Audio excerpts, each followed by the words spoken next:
अस्सलाम वालेकुम, कैसे हैं आप लोग।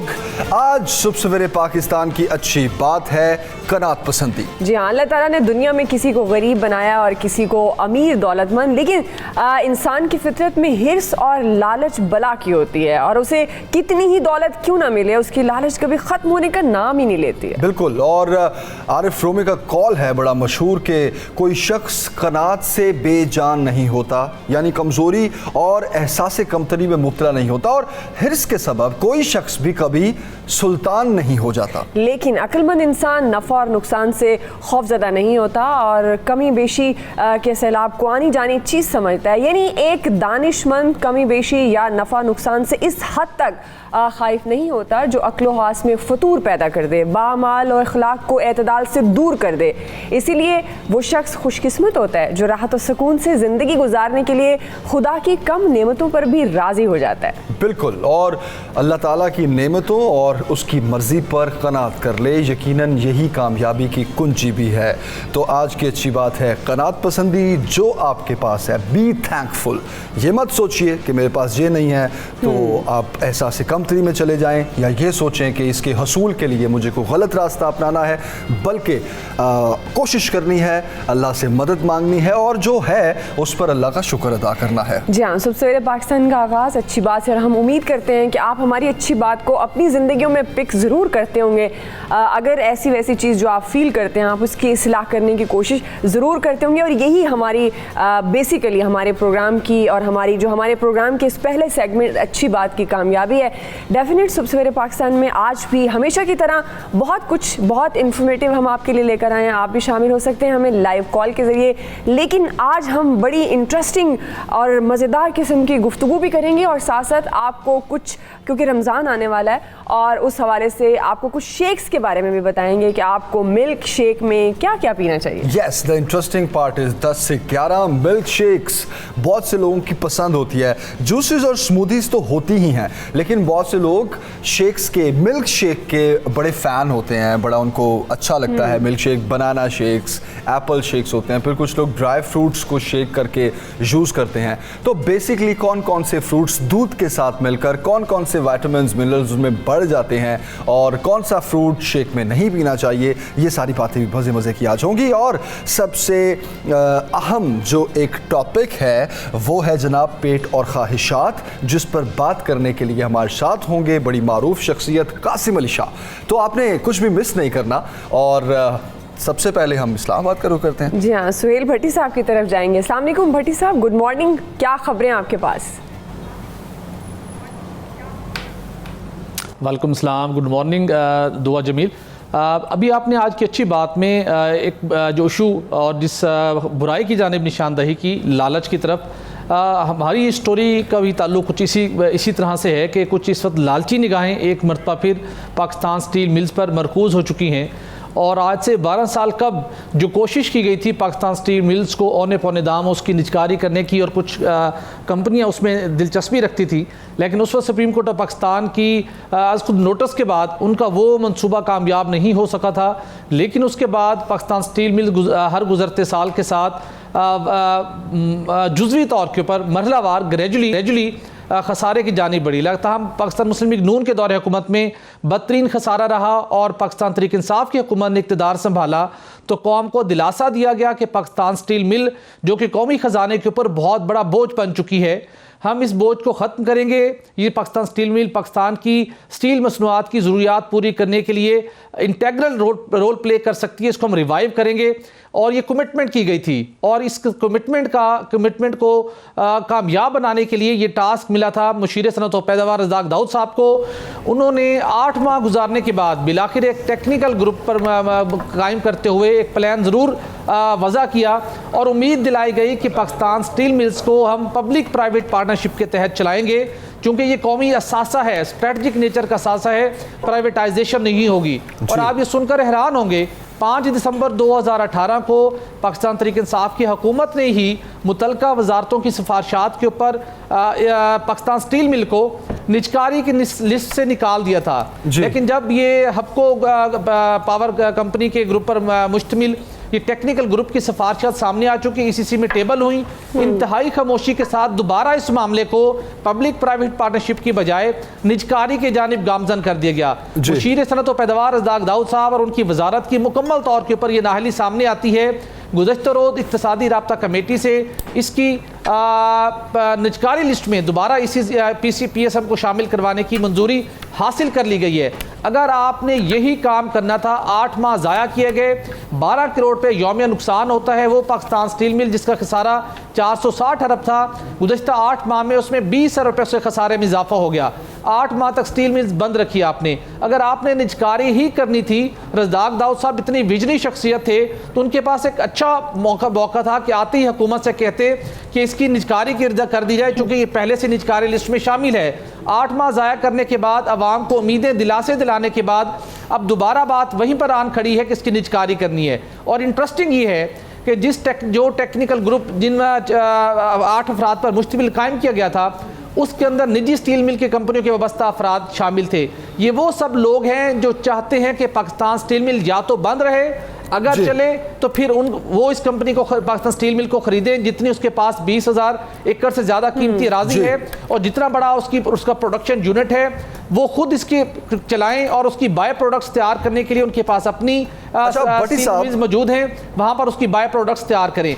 भट्टी साहब, द पॉइंट इज, जिस तरह आपने खुद भी बताया कि 8 माह गुजरने के बावजूद जब निजकारी की बात होती थी, गवर्नमेंट कहती थी नहीं हम बिल्कुल निजकारी नहीं होने देंगे, और वो मुलाजमीन जो पेंशन्स भी ले रहे हैं या जो अब भी वहाँ पर मुलाजमत करते हैं, उनकी भी कई दफ़ा पेस का मसला भी आया। तो अब अगर निजकारी होने जा रही है तो क्यों ये डिसीजन लिया जा रहा है? क्या बिल्कुल कोई रास्ता ऐसा नहीं है कि बस अब आखिरी हल यही है कि इसको प्राइवेटाइज कर दिया जाए स्टील मिल को? खेरा साहब, इस मामले को समझने के लिए 2 पॉइंट बहुत इंपॉर्टेंट है। पहला मामला ये है कि बहुत बड़े ग्रुप्स ऐसे पाकिस्तान में मौजूद हैं जो ये चाहते हैं कि पाकिस्तान स्टील मिल रिवाइव ना हो, पाकिस्तान स्टील मिल ऐसे बंद रहे, उसकी ज़मीन किसी न किसी तरीके उनके पास इस्तेमाल में आ जाए। दूसरे उनकी ऑप्शन क्या है उन्हीं ग्रुप्स की, अगर पाकिस्तान स्टील मिल चलनी है तो फिर ये हुकूमती निज़ाम में न चले, हुकूमत का असर और रसूख इसके अंदर ना हो, बल्कि ये उनकी कस्टडी में आ जाए, कुछ बाहर की कंपनियों को इंगेज किया जाए, पसे पर्दा आप उनके शेयर होल्डर हो और उनके ज़रिए से इसको चलाया जाए।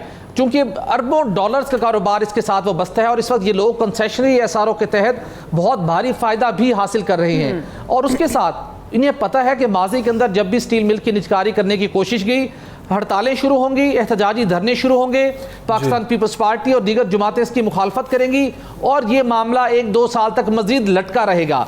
तो मतलब एक मामले को आप खराबी की जानिब ले जा रहे हैं। पाकिस्तान स्टील मिल जिसको अपने पांव पर खड़ा करने की ज़रूरत है, जिसमें रशियन कंपनी, जिसमें चाइनीज़ कंपनी की पेशकश हुकूमत के पास मसूल हो चुकी है कि वो पब्लिक प्राइवेट पार्टनरशिप में स्टील मिल्स को रिवाइव करने के लिए तैयार हैं, तो फिर कौन लोग ऐसे रुकावट हैं जिन्होंने 8 माह बाद दोबारा हुकूमत को, वजारत सनअत व पैदावार को और मशीर सनअत व पैदावार रज़ाक दाऊद साहब को कायल किया कि आपने पहले भी वक्त ज़ाया किया, आप दोबारा इसकी निजकारी की जानिब इस मामले को लेके जाइए। इमरान खान साहब को इस मामले को देखना चाहिए कि रज़ाक दाऊद साहब की जो जिम्मेदारी थी, जो टेक्निकल ग्रुप से पर मबनी प्लान तैयार करवाने में भी उन्होंने 4 माह तखीर की, उसके बावजूद मामला वहीं पर आन खड़ा हुआ है जहां मुस्लिम लीग नून की हुकूमत में मामला वो छोड़ कर गए थे। तो फिर इस अरसे के दौरान 20 रुपए नुकसान मजीद बर्दाश्त करना पड़ा, तो PSM की रिवाइवल करनी चाहिए। हमारे पास अपना ऐसा सेटअप मौजूद है कि हम इसको रिवाइव करके पब्लिक प्राइवेट पार्टनरशिप के तहत, ईरानी कंपनी ने भी इसकी पेशकश की थी, इसको बेहतरीन अंदाज में चला सकते हैं। लेकिन कुछ लोग जिनका पाकिस्तान स्टील मिल की बंदिश के साथ मफादात जुड़ा हुआ है, अनफॉर्चुनेटली ऐसे लोगों का वजारत सनअत व पैदावार के अंदर असर रसूख बहुत ज्यादा है। ठीक है भट्टी साहब, आप स्टील मिल्स के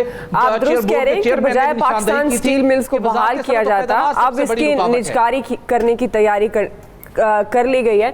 और ख़ास तौर पर पाकिस्तान तहरीक इंसाफ तो खुद खिलाफ थी कि प्राइवेटाइजेशन नहीं होनी चाहिए, इन इदारों की निजकारी नहीं होनी चाहिए, लेकिन शायद इसी तब्दीली कहते हैं। बट साहब थैंक यू सो मच, बहुत शुक्रिया आपका। आगे बढ़ते हैं, कुछ मौसम की बात करते हैं जल्दी से। आपको मुख्तलिफ बड़े शहरों से टेम्परेचर्स बताते हैं आज के मिनिमम मैक्सिमम क्या होंगे। लाहौर में कम से कम दर्जा हरारत 21 और ज़्यादा से ज़्यादा 38 डिग्री सेंटीग्रेड हो सकता है। और कराची में कम से कम दर्जा है 26 और ज़्यादा से ज़्यादा 36 डिग्री सेंटीग्रेड हो सकता है।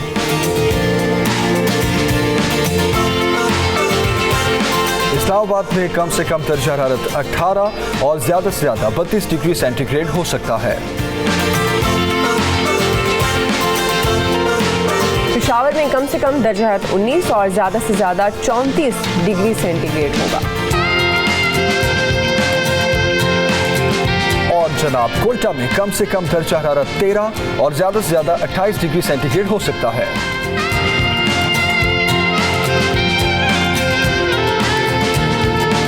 तो जनाब ये था मौसम का हाल जो हमने आपको बताया। सुबह सवेरे पाकिस्तान, सुबह सवेरे पाकिस्तान। अभी हम आगे बढ़ेंगे और जैसे कि हमने आगाज़ में आपसे कहा कि आज के हमारे सेगमेंट्स बहुत इम्पॉर्टेंट, बहुत इन्फॉर्मेटिव हैं। आपको बताएं कि हम जिक्र कर रहे थे इससे पहले भी कनात पसंदी का, इंसानी ख्वाहिशात जिसका सिलसिला थमने का नाम नहीं लेता, और इंसान की कोशिश होती है कि वो ज़्यादा से ज़्यादा जो उसकी ख्वाहिशात हैं वो कभी कभी बढ़ती जाती हैं, और वो इस सिलसिले में जब उसके इर्द गिर्द के लोग होते हैं, उनके जो उन्होंने फ़राइज़ उसने अदा करने होते हैं, जिम्मेदारियाँ निभानी होती हैं, वो उसमें मुकम्मल तौर पर नाकाम हो जाता है। बिल्कुल। और सवाल ये है जनाब कि ऐसा क्यों होता है, इंसान अपनी जिम्मेदारियों को क्यों नहीं, जिम्मेदारियों का एहसास रहता है इंसान में, और ऐसे वक्त में उसको क्या करना चाहिए जब ख्वाहिशात उस पर हावी हो रही हों और पेट की उसको फिक्र ना हो, ना अपनी ना अपने से जुड़े ख़ानदान की। तो ये बहुत इंपॉर्टेंट टॉपिक है जो भी हम डिस्कस करेंगे। किसी तारफ़ के मोहताज नहीं, कासिम अली शाह साहब हमारे साथ हैं। जी अस्सलाम वालेकुम, मॉर्निंग, कैसे हैं आप? बहुत शुक्रिया, बिल्कुल ठीक ठाक। Thank you so much for joining us. Thank you. अभी हम एक रिपोर्ट भी तैयार की कि ख़ास तौर पर जब हम ख्वाहिशात की बात करते हैं तो वो इतनी बढ़ जाती हैं कि हम उसमें अपना पेट, अपने जो रिश्तेदार, अपने जो करीबी रिश्ते होते हैं, ख़ास तौर पर वो जो जिम्मेदारियां जो हम पर लागू होती हैं कि हमें वो पूरी करनी है, वो हम भूल जाते हैं। तो हम आगाज़ तो यहाँ से करना चाहेंगे कि ये ख्वाहिशात होना अच्छी बात होती है या बुरी बात होती है। बेसिकली ख्वाहिशात को हम कह सकते हैं कि ये नेगेटिव थिंग है। अच्छा देखिए, दुनिया में बड़ा पुराना एक नाम सदा रता का था जिसको गोदम के नाम से जाना जाता है। गोदम का एक बड़ा मारूफ जुमला है जो तारीख़ में बार बार दोहराया जाता है, कहा जाता है कि वो कहता है कि जी मैंने दुनिया इसलिए त्यागी छोड़ दी ताकि ख्वाहिश ही ना रहे। जब ख्वाहिश ही नहीं रहेगी तो फिर एक्सपेक्टेशंस भी नहीं बनेंगी, ना रिश्ते बनेंगे, ना ताल्लुकात ख़राब होंगे, ना गम आएंगे। और वो जोड़ता है डायरेक्ट ख्वाहिशात को तकलीफ़ों के साथ। जितनी ज़्यादा ख्वाहिशात हैं उतनी ज़्यादा तकलीफ़ें। अब है तो ये फितरती सा अमल, कहीं ना कहीं इंसान जीने के लिए ख्वाहिश ख्वाब देखता है और वो ख्वाब पूरा करने की कोशिश करता है। लेकिन ख्वाहिश जब तक ज़रूरत होती है ठीक है, ये जैसे ही ज़रूरत से अगले दर्जे पे, लालच के दर्जे पे जाती है, जिसको साइकोलॉजी नीड एंड ग्रीड की रेस कहती है, ये नीड से जंप करते हुए ग्रीड की तरफ जाती है तो बड़े ख़तरे की हालत आ जाती है, क्योंकि ग्रीड का तो एंड कोई नहीं है। इंसानी नफ्सियात पे देखिए, जो दुनिया का सबसे ऑथेंटिक जुमला है मुसलमान के लिए, वो सरकार दो आलम की हदीस हो सकती है। और आपकी ये हदीस मुबारक है कि एक लालची शख्स का पेट कब्र की मिट्टी भी नहीं भर सकती, यानी लालच की इंतहा है ही कोई नहीं। और वो कब्र में जाने के बाद मिट्टी भी गिरती है उसके पेट पे, पेट नहीं भर सकता, क्योंकि ख्वाहिशों का अंजाम या उनका बढ़ना, उसका एंड कोई नहीं है। अच्छा ये कहिएगा कासिम साहब, ख्वाहिशात और ज़रूरियात को हमने मिक्सअप क्यों कर दिया है, हम कंफ्यूज क्यों हो चुके हैं? मैं चाहता हूँ आप एक लाइन ड्रॉ कर दें, ये चीज़ें ख्वाहिशात में आती हैं और ये चीज़ें ज़रूरियात में। अच्छा देखिए, ये इतना खूबसूरत एक क्वेश्चन है और इसका इतना ही खूबसूरत जवाब है। हमारे दीन ने एक बड़ा खूबसूरत लफ्ज़ है उसको इस्तेमाल किया, उसको कहा गया म्याना रवी। ये म्याना रवी हर बंदे के लिए मुख्तलिफ है, यानी ये एक म्याना रवी का असूल सब पे लागू नहीं होता। ऐन मुमकिन है कोई 30 लाख की गाड़ी में फिर रहा हो और कोई उसे देख के कि जी इसराफ है, लेकिन उसकी जगह पे आके सोचा जाए तो वो म्याना रवी होगी।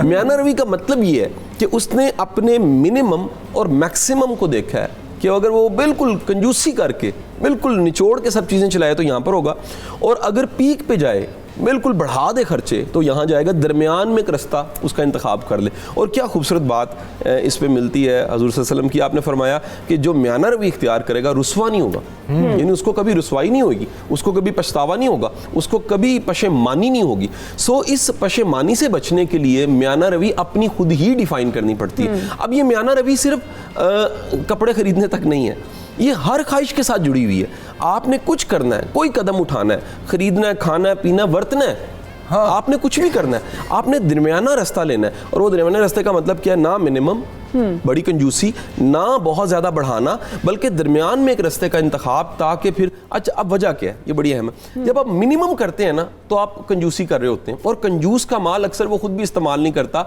आने वाली नस्लें कर रही होती हैं। हाँ। अच्छा, जो बढ़ाते हैं तो बढ़ाने में जो आपका ऑब्सेशन है दिखाने का वो बढ़ जाता है। बड़ी दुनिया इसलिए खर्चती है, आप शादियां देखिए, आप इवेंट्स देखिए, पार्टीज देखिए, सब में दिखाने के लिए लोग खर्च रहे होते हैं। और वो जितना दिखाने के लिए खर्चते हैं, दुनिया की आंखें इनको कभी हम राजी नहीं कर सकते।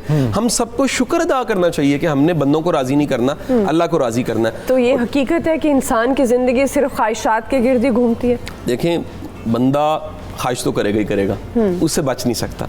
इनको लगाम डालना बड़ा ज़रूरी है, और ये तय करना कि मुझे ज़रूरत कितनी है और कितनी ख्वाहिशों के साथ मैं अच्छी ज़िंदगी गुजार सकता हूँ। आप देखिए, ख्वाहिश बनाने के बाद उसको पूरा करने के लिए जो कीमत अदा करनी पड़ती है, जो आज का बड़ा अच्छा मौजू आपने मुंतखब जिसका किया, कि बाज़ औक़ात उस ख्वाहिश को पूरा करते करते बंदा रिश्ते गवा लेता है। ये बड़ा इंपॉर्टेंट पार्ट है। मैं चाहूँगा कासिम साहब एक ब्रेक के बाद हम इसको ज़रा डिटेल से डिस्कस करें कि ख्वाहिशात को पूरा करते करते इंसान अक्सर अपने रिश्ते गवा बैठता है। ब्रेक के बाद वापस आते हैं।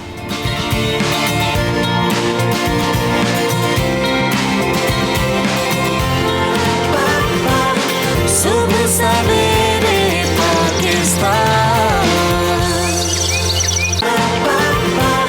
सुबह सवेरे पाकिस्तान।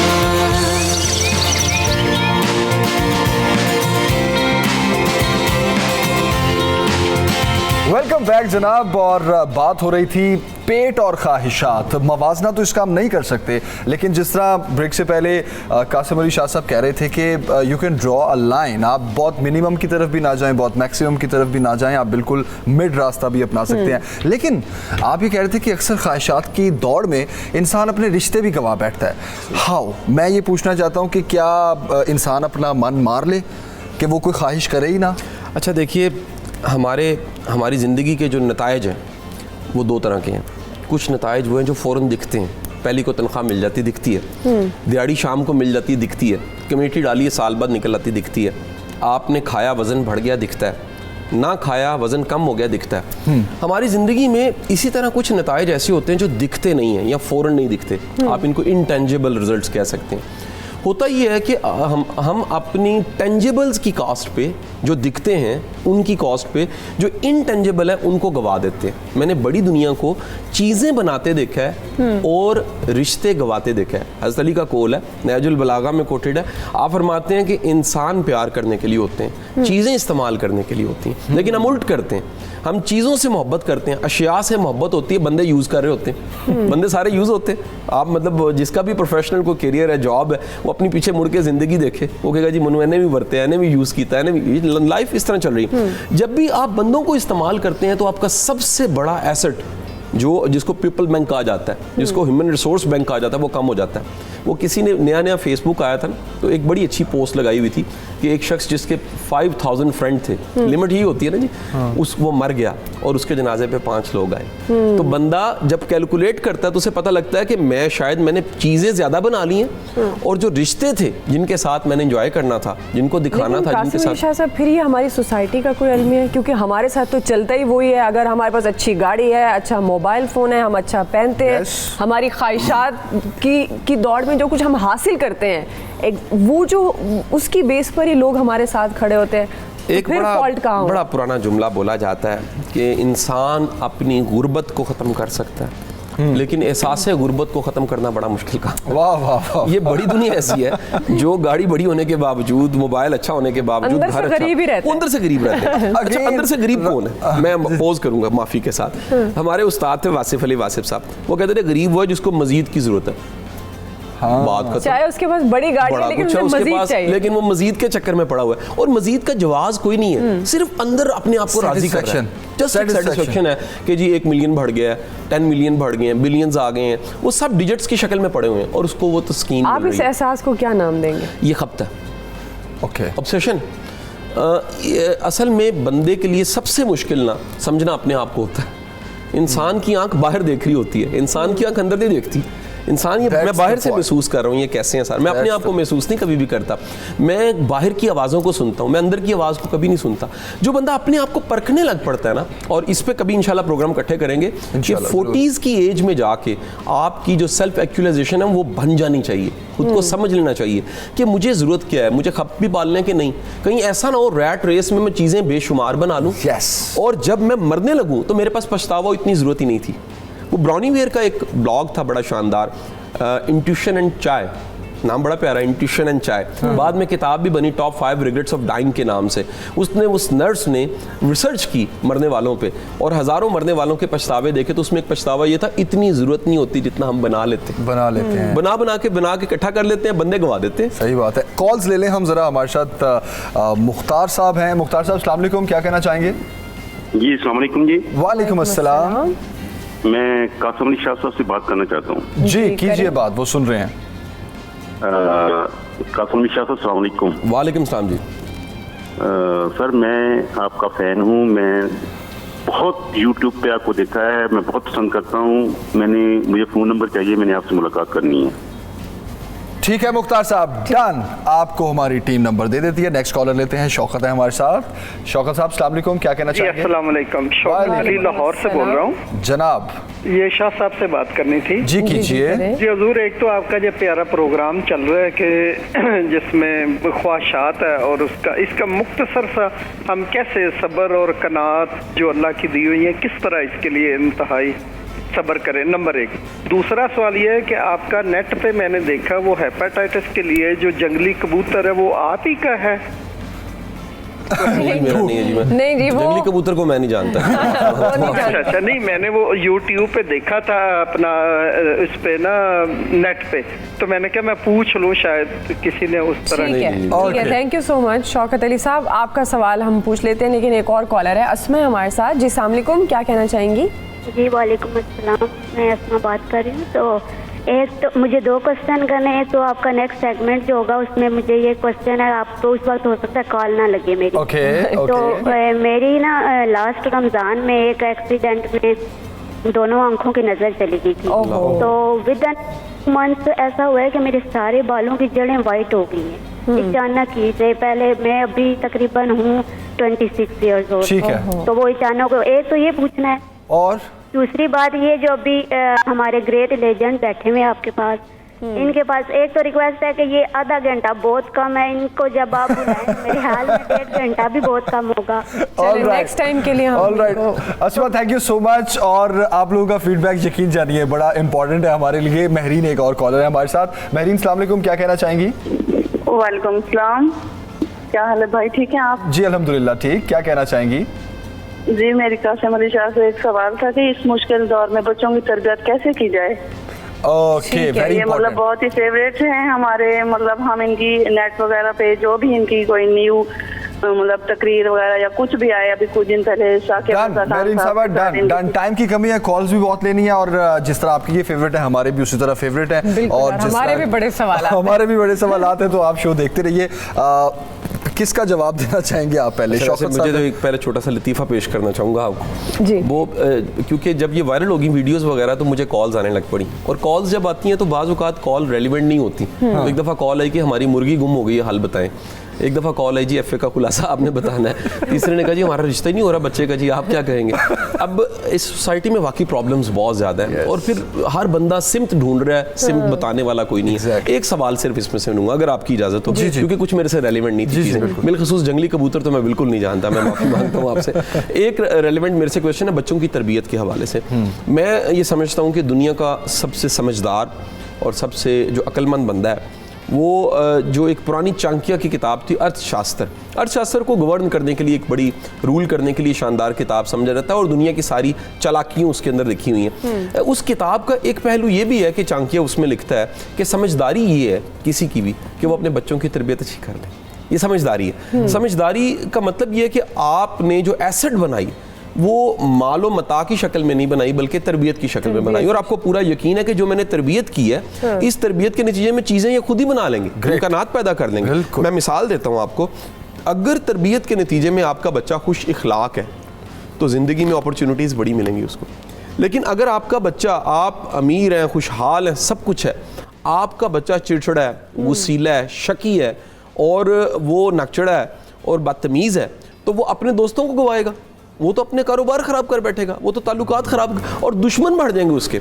सो कहीं ना कहीं तरबियत आने वाले मुस्तकबिल पे असरअंदाज होती है। हमारा एक हमसाया मुल्क है, दुश्मन मुल्क भी उसको कहते हैं, उसका एक प्रेसिडेंट गुजरा है अब्दुल कलाम, उनका एक जुमला है, वो कहा करते थे दुनिया का कोई बंदा अपने आने वाले वक्त को नहीं बदल सकता लेकिन अपनी आदतों को बदल सकता है। अगर उसकी आदतें बदले तो उसका आने वाला वक्त खुद ही बदल जाता है। सो अपने बच्चों को तरबियत के लिए अच्छी आदतें दीजिए, और ये अच्छी आदतें जैसे प्रॉपर्टी विरासत में जाती है, इसी तरह आदतें भी एक नस्ल से दूसरी नस्ल में विरासत में जानी चाहिए भी, जाती है 80% जाती हैं। रिसर्च ये कहती है 80% मैं बैठा हूँ, मैं 80% अपने वालिद की आदतें कैरी मैंने की हुई हैं। 80% ये हो नहीं सकता। बंदे की दुनिया में जो स्माइल है 70 से 80% के करीब हमारे स्माइल का अंदाज माँ वाला होता है, क्योंकि हम माँ की गोद में पले होते हैं। सबसे ज्यादा चेहरा माँ का देखा होता है। It means you have to change yourself. 100% अपनी वालिदैन अच्छे हों तो वालिदैन की अच्छाई से औलाद अच्छी होती है, वालिदैन नेक हो उनकी नेक नीति से औलाद अच्छी होती है। तो ये भी वालिदैन की तरबियत में शामिल है कि वो ख्वाहिशात की इब्तिदा इंतहा कहाँ तक तरबियत करते हैं अपने बच्चों। असल में देखें आज वालिदैन स्टेटस को पे चल रहे हैं, वो दिखावे पे चल रहे हैं, तो फिर बच्चों को भी दिखावा मिल जाता है। जब वालिदैन में सब्र होगा, कनात होगी, शुक्रगुजारी होगी,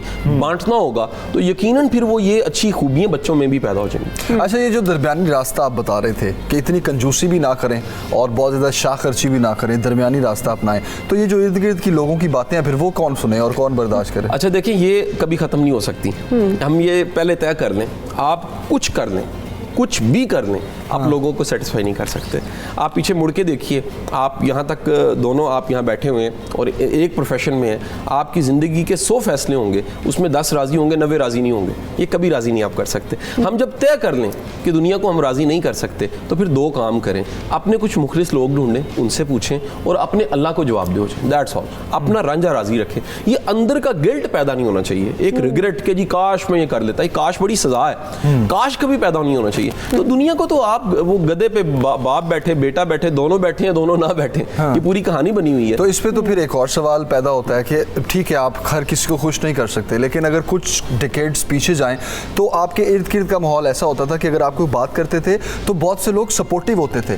अब जितने परसेंट तब सपोर्टिव होते थे उससे ज़्यादा परसेंट इस वक्त जो है ना वो आपके अगेंस्ट हो जाते हैं। जिस तरह आपने कहा कि वो गलत मशवरा या नहीं ऐसे नहीं, तो ये फिर इसका मतलब है कि अच्छा देखें, आपको तय कर लेना चाहिए कि किन लोगों की बातों का असर लेना है जिंदगी में। वो सोक्रेटिस का जुमला, हर एक की सुननी चाहिए लेकिन हर एक की दिल से नहीं सुननी चाहिए, हर एक की दिल से सुननी चाहिए लेकिन हर एक की दिल से सुनने के बाद अमल नहीं करना चाहिए और यकीन नहीं करना चाहिए। जब आप तय कर लेते हैं तो फिर बड़ी दुनिया, मैंने बड़े नाकदीन को, ऐसे लोग जो तनकीद करें ऐसे नहीं ऐसे चलना है, उनकी खुद अपनी टांगें नहीं होती। मैं मिसाल दे रहा हूँ सिर्फ, यानी उनको खुद नहीं पता होता कि हमने काम कैसे करना है। अक्सर नाकदीन ने खुद वो काम किया ही नहीं होता। सो तनकीद भी लेनी है तो उससे लें जो इस्लाह कर सकता है, जो आपसे इल्म में, हुनर में, दर्जे में बड़ा बेहतर है और आपका दिल मानता है, जिसको उस्ताद दिल मानता है। और अदरवाइज अगर सबके ओपिनियंस लेंगे तो आजकल तो ये लेकिन हम ले नहीं, लोग आम बात है ना, लोग तो ये ओपिनियन देना शुरू कर देते हैं। एक बड़ा खौफनाक काम हुआ है, मैं इस टर्मिनोलॉजी को इस्तेमाल तो नहीं करना चाहता लेकिन ये हकीकत है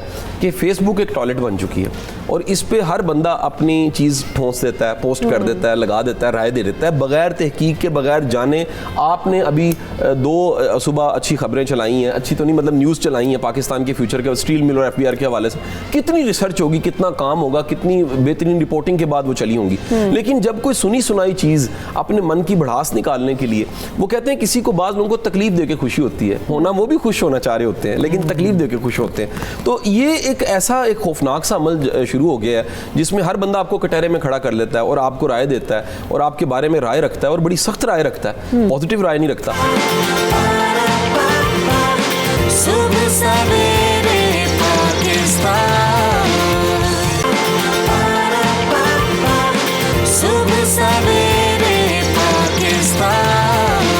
कासिम साहब देखिए ना, अब फिर वही मामला कि अब आज के दौर में हर शख्स कहता है मैं ठीक हूँ और अगला बंदा गलत है। परवाह छोड़ दें जी, ये तय कर लें, आप सबको राजी नहीं कर सकते। किनाराकशी कर लें ऐसे लोग। जितना ज्यादा एक क्या बड़ी इसकी एक्सरसाइज होती है? क्योंकि आजकल तो आप कहीं भी खड़े हैं, इर्द गिर्द आपको मुफ्त मशवरे मिल रहे हैं। कहानी बनी हुई है पुरानी।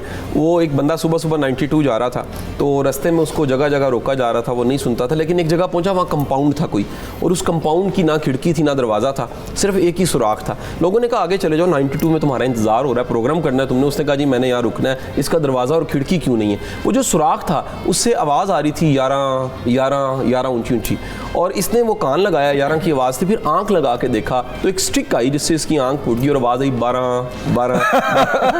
तो अब गुजारिश ये है कि जिस बंदे की ज़िंदगी में फोकस नहीं है वो अपनी आंख फुड़वा बैठता है। आपको ज़िंदगी में तय करना चाहिए मेरी तरजीहात ये हैं, मेरे लिए वैल्यूएबल लोग ये हैं, इनकी राय पे मैंने चलना है, और ये मुखलिस लोग हैं जिनके साथ मैंने ताल्लुक़ रखना है। बाकी दुनिया एक जमे गफ़ीर है, आप सबको राज़ी नहीं कर सकते। बिल्कुल। अच्छा, ये जो तरजीहात हैं, इस पे मैं एक सवाल एग्जाम्पल दे के मैं पूछना चाहूँगा। लेट्स सपोज एक घर में मियाँ बीवी 2 बच्चे हैं और एक शख्स की तनख्वाह 50,000 रुपये है। उसने बीवी को भी राज़ी रखना है, बच्चों की भी परवरिश करनी है जो उस पर फ़र्ज़ भी है, लेकिन उसमें वो अगर ख्वाहिशात, अब बच्चों की भी ख्वाहिश है, बीवी की भी ख्वाहिश है, उसकी अपनी भी ख्वाहिश है, तो क्या कौन सा रास्ता अपनाए? वो उनकी ख्वाहिशात पूरी ना करे तो क्या करे? मैं फिर कहूँगा कि क्या आज से 30-40 साल पहले इससे भी बदतर फाइनेंशियल हालात लोगों के नहीं होते थे? मुआवजा नहीं था। इस सोसाइटी में जो नई चीज़ बढ़ी है वो मुआवजा है, कंपैरिजन है, और लोग ऊपर देखते नीचे नहीं देखते। आप 50,000 की बात करते हैं, एक ड्राइवर की 15-17,000 रुपये तनख्वाह, वो कैसे गुजारा कर रहा होता है? लोग परदेश में आके यहाँ मजदूरियाँ कर रहे हैं, वो कैसे गुजारा कर रहे होते हैं? दरअसल बंदा कहीं पर भी मुआवजे से, ख्वाहिश पैदा करने से ख़त्म नहीं कर सकता अपनी बात को। ये अल्टीमेट उसे राज़ी रहना सीखना पड़ता है, अल्टीमेट उसे समझना पड़ता है कि हज़ारों ख्वाहिशें ऐसी, हर ख्वाहिश पे दम निकले, तो उसे कहीं ना कहीं अपने आप को रोकना पड़ता है और समझाना पड़ता है। ये दिल को समझाना पड़ता है, माइंड का माइंड नहीं होता। इसको कहना पड़ता है कि ये काफ़ी है, हमें कोई ज़रूरत नहीं है कि अपना गाल लाल नहीं है थप्पड़ मार के लाल करें, इससे बेहतर है दरमियाना रास्ता ले लें।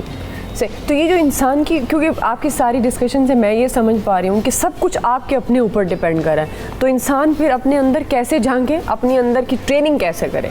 देखिए, जो वैल्यूज़ बिल्डिंग का टाइम है ना, वो घर का टाइम होता है और स्कूल के इब्तदाई अयाम होते हैं जी। उसके बाद बड़ा मुश्किल हो जाता है। मैंने बेशुमार इदारों में एक प्रोफेशनल्स को पढ़ा के देखा है, उस टाइम पे वैल्यूज़ को पैदा करना बड़ा मुश्किल है। वैल्यूज़ बनती ही किस वक्त में है? वैल्यूज़ बनती हैं बचपन के वक्त में। जो बच्चे ने देखा होता है, जो सुना होता है, उस वक्त क्राफ्टिंग हो रही होती है वैल्यूज़ की, क्या इंपॉर्टेंट है, क्या इंपॉर्टेंट नहीं है। और जो चीज़ें इंपॉर्टेंट हो जाती हैं वो सारी ज़िंदगी इंपॉर्टेंट रहती हैं। मैंने बड़ी उम्र में जाके इकबालियात पे कोर्स किया, मेरे बच्चे मुझे पूछने लग पड़े कि पापा आपने क्यों किया? मैं कहा मेरे बचपन में मेरे उस्तादा ने, जितने टीचर्स थे, उन्होंने बता दिया इकबाल बड़ा इंपॉर्टेंट है, ज़िंदगी को अच्छा गुजारने के लिए इकबाल की फ़िलॉसफी समझनी ज़रूरी है। जो चीज़ कहीं शुरू में प्लांट होती है सारी ज़िंदगी रहती है, वो वैक्सीनेशन जो शुरू में हो जाती है आप बाहर नहीं निकाल सकते उसको। सो कहीं ना कहीं हमें वैल्यूज़ क्राफ्टिंग के टाइम पे वैल्यूज़ दे देनी चाहिए। हम वैल्यूज़ नहीं देते, बकुल फिर हदीस मुबारक कि एक बाप की तरफ से बेहतरीन विरासत तरबियत की विरासत है। अगर वो तरबियत दे देता है, वैल्यूज़ दे देता है, तो बच्चा सारी ज़िंदगी अपने रास्ते खुद बनाता रहता है। नहीं देता तो मालो असबाब की इंतहा दे देता है, वो बाद में अदालतों में जाके लड़ता रहता है, लेकिन सुकून की ज़िंदगी उसे फिर नसीब नहीं होती। ट्रू, बिल्कुल ऐसी। रस्म और रवाज को किसी हद तक ही फॉलो कर सकते हैं। आप तो 60 किलोमीटर का फासला तय करें तो नए रस्म और रवाज आ जाते हैं। आप तो सूबा बदलने तो नए रस्म और रवाज आ जाते हैं। आप इलाका खित्ता बदलें, नए रस्म और रवाज आ जाते हैं। आप बरादरी बदलने, नए रस्म और रवाज आ जाते हैं। आप ज़ात बदलने तो नए रस्म और रवाज आ जाते हैं। मुल्क बदलें तो यकीनन एक नया पैकेज आपके पास आ जाता है। आप तय कर लीजिए कि रस्म और रवाज को 100% पूरा नहीं किया जा सकता।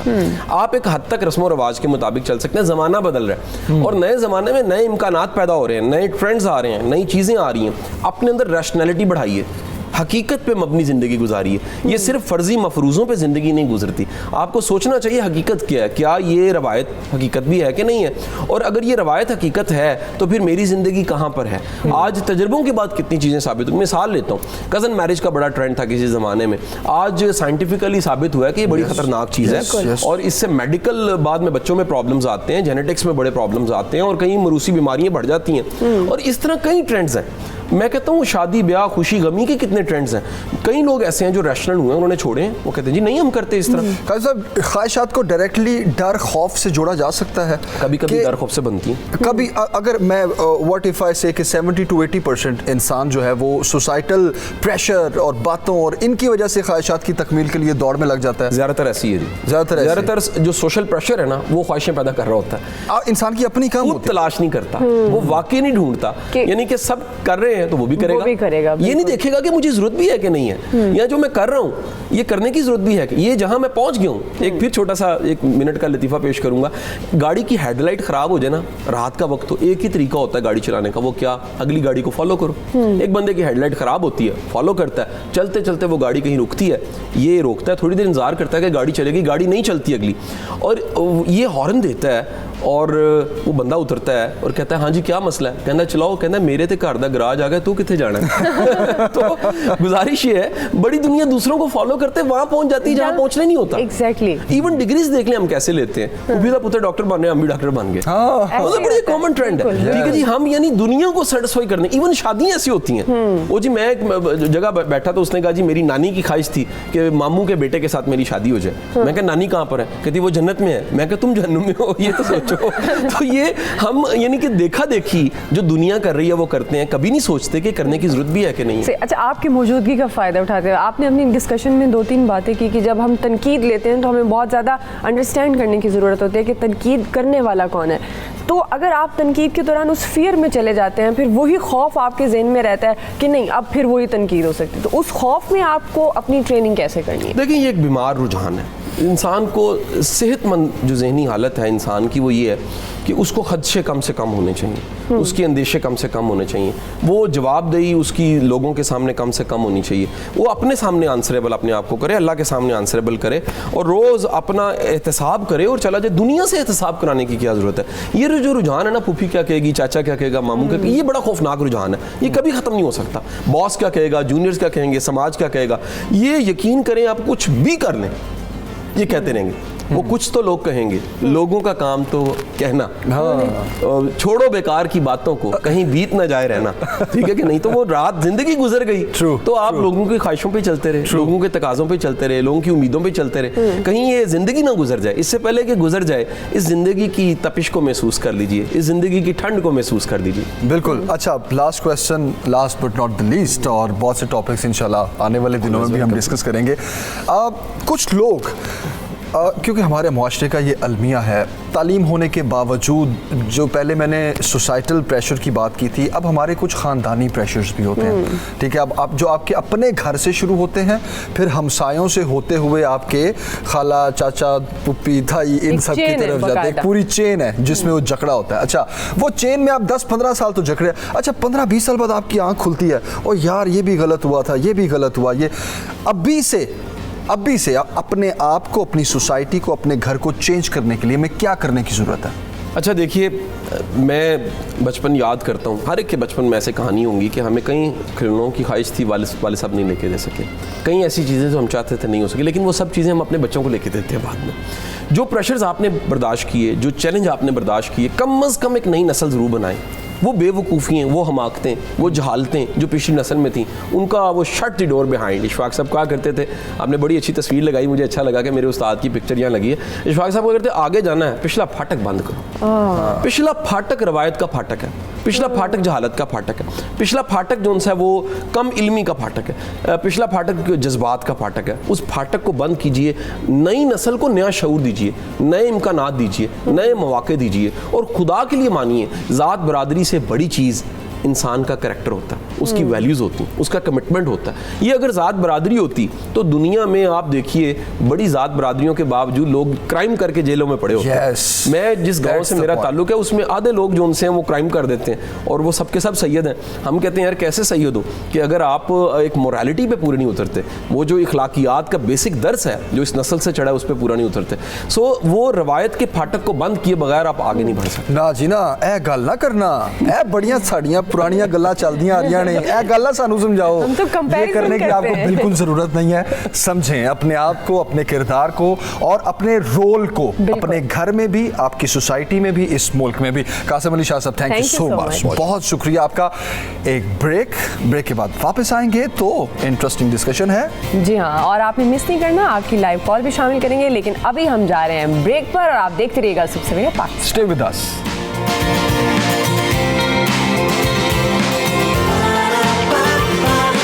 सुबह सवेरे पाकिस्तान, सुबह सवेरे पाकिस्तान। Welcome back. क्या डिस्कशन करने जा रहे हैं, और ख़ास तौर पर रमज़ान मुबारक की आमद है, और इसमें हम बड़ी कोशिश करते हैं कि ख़ास तौर पर अफ्तार के टाइम हम मुख्तलिफ मशरूबात जो हैं वो अपनी टेबल पर सजाएं। और मशरूबात में शेक्स का नाम भी आता है, जो हम दूध के साथ मुख्तलिफ फ्रूट्स ऐड करते हैं, मुख्तलिफ ड्राई फ्रूट्स ऐड करते हैं और हम एक शेक बनाते हैं। तो आज हम इस पर बात करेंगे कि ये शेक कितने यूज़फुल होते हैं, इसमें वाइटामिन्स कितना होता है, और क्या हमें एक दूध के साथ डिफरेंट जो हम फ्रूट्स ऐड करते हैं वो करने भी चाहिए या नहीं। बिल्कुल, कौन कौन सा फ्रूट ऐड करना चाहिए, कौन सा नहीं करना चाहिए। बहुत से लोगों के बड़े कंफ्यूजिंग सवाल होते हैं, अच्छा जी ये फ्रूट दूध में नहीं डालना चाहिए। तो कॉल कीजिए, कुछ भी पूछना हो आपने तो आप पूछ सकते हैं। हमारे साथ हैं उम्मे राहील साहिबा और लुबना फराज साहिबा, आप दोनों को वेलकम करते हैं जी, थैंक यू सो मच। और सबसे पहले मैं चाहूँगा कि लुबना आप ये बता दीजिए कि जो दूध है इसका जो यूजेज है वो किस तरह बहुत ज़्यादा इफ़ेक्टिव है, इसकी तासीर क्या है, अफ्तारी में इसको यूज़ करना चाहिए या नहीं करना चाहिए। बहुत से लोगों की प्रेफरेंस ये होती है जी अफ्तारी में दूध सोडा पीना है, बिल्कुल बड़ा फेवरेट है हमारा। तो ज़रा पहले तो दूध की डेफिनेशन आप बता दीजिए न्यूट्रिशनिस्ट पॉइंट ऑफ व्यू से। जी अस्सलाम वालेकुम, थैंक यू सो मच। जी दूध एक बहुत आजकल कंट्रोवर्शियल टॉपिक हो गया है, क्योंकि बहुत सारे लोग ये कह रहे हैं कि दूध आपके लिए अच्छा नहीं है, क्योंकि हमारे पास लैक्टोज इंटॉलरेंट काफ़ी आ रहे हैं लोग जो कि हो गए हैं, और काफ़ी हमारे पास मिल्क सेंसिटिविटीज़ बहुत ज़्यादा आ गई हैं जो दूध को अवॉइड करना चाह रही हैं, ब्लोटिंग, रैशेज़, ये वो काफ़ी ज़्यादा डेयरी इंटॉलरेंसेज आ रही हैं। तो दूध एज सच लेकिन बहुत अच्छा भी है, अगर आप खालिस दूध पी रहे हैं, एक अच्छी सोर्स से आ रहा है, तो दूध बहुत अच्छा भी है हाइड्रेशन के लिए, रमज़ान में स्पेशली, क्योंकि आपकी प्यास और जो डिहाइड्रेशन है उसको वो दूर कर सकता है। ऑब्वियसली उसमें काफ़ी ज़्यादा विटामिन्स और मिनरल्स भी होते हैं, अगर अगेन वो खालिस एक तरीके से आ रहा है। लेकिन अनफॉर्चुनेटली जो हमारे पास पैकेटेड दूध आते हैं या डब्बों में जो हमें मिलते हैं, उनके अंदर इतने एडिटिव्स होते हैं, इतने प्रिजर्वेटिव्स डाल दिए जाते हैं कि टेक्निकली दूध का सारा फ़ायदा ख़त्म ही हो जाता है। तो मैं ये हमेशा रेकमेंड करती हूँ कि अगर आप दूध इस्तेमाल करें तो कोशिश करें कि किसी खालिस आपका फ्रेश मिल्क आ रहा हो आपके पास, और डब्बे वालों से ज़रा दूर रहें, ताकि आपके पास फ़ायदे ज़्यादा रहें दूध के। तो इफ्तारी में ऑफ कोर्स बहुत यूज़फुल है, लेकिन आजकल अल्टरनेटिव्स भी इतने ज़्यादा आ गए हैं मिल्क शेक्स के अंदर जो आप यूज़ कर सकते हैं, वो भी आप बिल्कुल यूज़ कर सकते हैं। तो ज़रूरी नहीं कि आप हमेशा दूध इस्तेमाल करें, तो आप डिफरेंट अल्टरनेटिव जैसे पानी हो गया, कोकोनट वाटर हो गया, बादाम का दूध आजकल बहुत आसानी से मिल रहा है, आप घर पे भी बना सकते हैं, वो भी अच्छे अल्टरनेटिव्स हैं। लेकिन दूध भी अच्छा है अगर वो खालिस जगह से आ रहा है। सही, दूध वही होना चाहिए जो खालिस जगह से आ रहा है, जैसे कि लुबना आप बता रही हैं। उम्मे राहील साहिबा आपकी तरफ आएंगे। एक तो आज आप हमें डिफरेंट शेक्स बनाना भी बताइएगा, लेकिन सबसे पहले क्या दूध के साथ हम फ्रूट्स ऐड करके शेक ले सकते हैं, और अफ्तार में ये कितना यूज़फुल होता है? अस्सलाम वालेकुम। बिल्कुल हम इस्तेमाल कर सकते हैं। इफ्तार में तो बहुत ही बेनिफिशियल होता है। जैसे कि अगर हम खजूर से रोज़ा खोल रहे हैं, अब हम खजूर खाने के बजाय खजूर पीना शुरू कर दें तो एकदम इंस्टेंट एनर्जी मिलेगी, आपका जो इम्यूनिटी है वो आपकी स्ट्रॉन्ग होगी, और आपका एनर्जी लेवल जो है वो बूस्ट करेगा, और आपको जो पूरे दिन की वीकनेस है वो एकदम से ख़त्म हो जाएगी। और फुल ऑफ फाइबर होता है, जैसे कि बहुत से लोग अवॉइड करते हैं कि हम खाली जो लाइक खजूर नहीं खा रहे हैं या उनको पसंद नहीं आती है, बच्चे अवॉइड करते हैं। तो अगर उसको आप खाने के बजाय शेक की सूरत में पीना शुरू कर दें तो वो आपको ज़्यादा एनर्जी देगा, और उसका बहुत फ़ायदा भी है। उसके अलावा किसी और ड्रिंक के बजाय जी।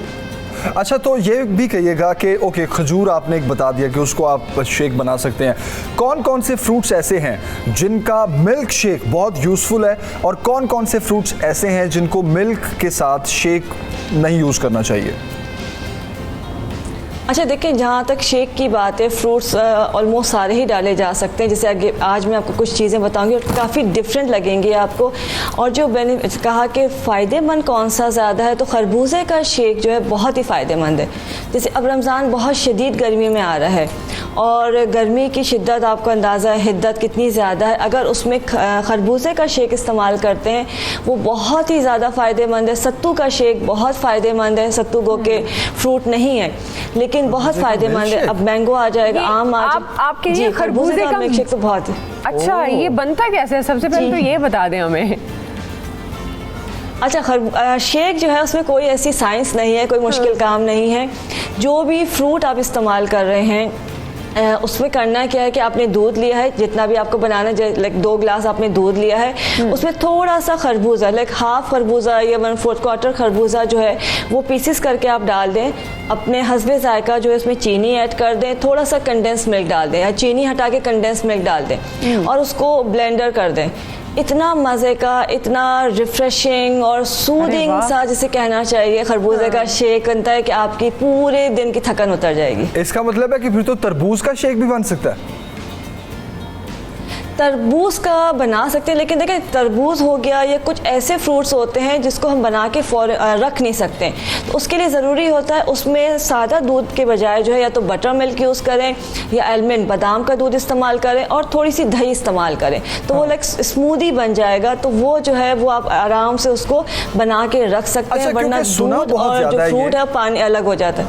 ये बहुत ज़्यादा सुना है कि वो फ्रूट्स जिनमें वाटर कंटेंट बहुत ज़्यादा होता है, जिस तरह तरबूज है, खरबूजा है, उनको मिल्क शेक्स नहीं, उनके जूसेस स्मूदीज बन सकती हैं, मिल्क शेक्स नहीं बन सकते। इसलिए मैं जरा दोबारा आपसे पूछा, क्योंकि अगर खरबूजे का बन सकता है, और कौन कौन से हैं अभी आप कौन से स्पेशल शेक्स हमें आप बताएंगी अभी आपके पास? बिल्कुल, आज मैं आप बिल्कुल एक तो खजूर का शेक बनाएंगे हम, एक हम बनाएंगे बच्चों की बोन्स के लिए, उनकी हाइट ग्रो करने के लिए नट्स का शेक बनाएंगे, और आज हम ककड़ी का शेक भी बनाएंगे। ककड़ी का शेक उन लोगों, जी ककड़ी से हम क्यूकम्बर के कह सकते हैं इसको, लेकिन ककड़ी थोड़ी डिफरेंट होती है।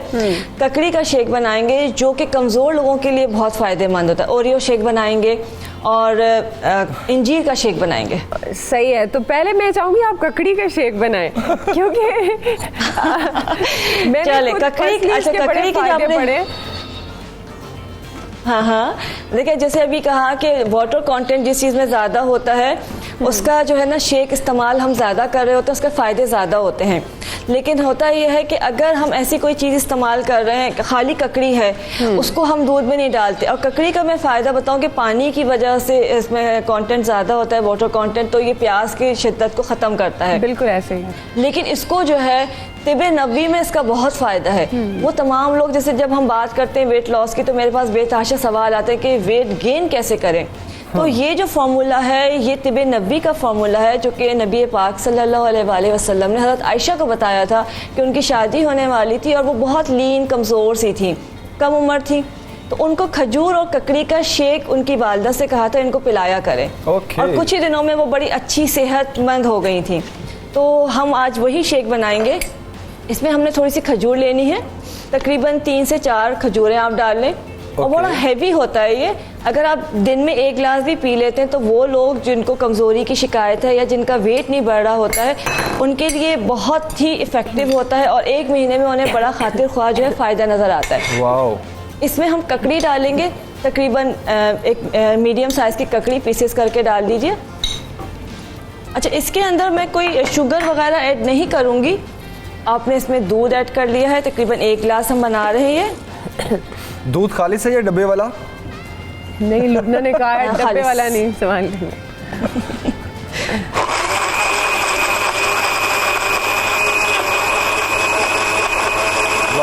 अच्छा, जब हम शेक बनाते हैं तो जाहिर सी बात है उसमें फाइबर कंटेंट बहुत होता है, वो हैवी होता है, तो उसमें कोशिश करनी चाहिए हम शुगर ऐड ना करें, इसलिए कि खजूर जो है उसकी अपनी मिठास होती है, और अगर किसी को शुगर चाहिए या थोड़ी सी मिठास चाहिए तो वो टेस्ट के लिए उसमें कोई भी फ्लेवर जो है आप आइसक्रीम का ऐड कर सकते हैं। जैसे इसमें मैं अभी थोड़ा सा पेशावरी आइसक्रीम जो है वो डाल दूँगी, और ज़्यादा ना डालें तो ये बड़ा, जी ये पेशावर से मंगवाई आपने? कोई भी फ्लेवर आप नहीं, बड़े आराम से मिल जाती है, पंजाब में भी मिलेगी, हर जगह मिलेगी। और लाइटर नोट और